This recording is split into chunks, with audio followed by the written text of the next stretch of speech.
తేలికగా ఇంద్రుడికి రాజ్యం ఇచ్చేయచ్చు. మరి బలిచక్రవర్తి పరిస్థితి ఎలా అనుగ్రహించాలో పరమేశ్వరుడికి తెలుసు.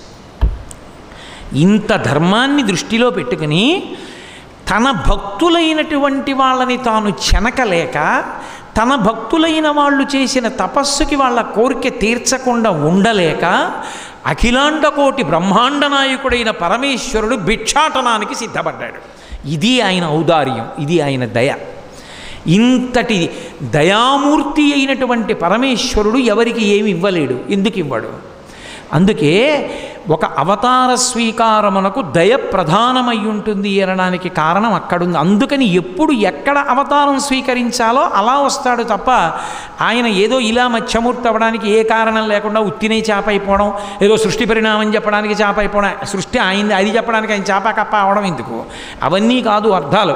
అవతార స్వీకారం చెయ్యడానికి ప్రబల కారణమేమి అంటే దయ. అప్పుడు ఉన్న పరిస్థితికి పరిష్కారానికి ఉపయుక్తమైన శరీరమునందు ప్రవేశం. కాబట్టి ఇప్పుడు అమ్మా నేను నీ కడుపున పుడతానన్నాడు. ఆవిడ ఎంతో సంతోషపడిపోయింది. తప్పకుండా నాయనా, నాకు కొడుగ్గా నువ్వు పుడితే అంతకన్నా ఆనందమా? తప్పకుండా పుట్టవని.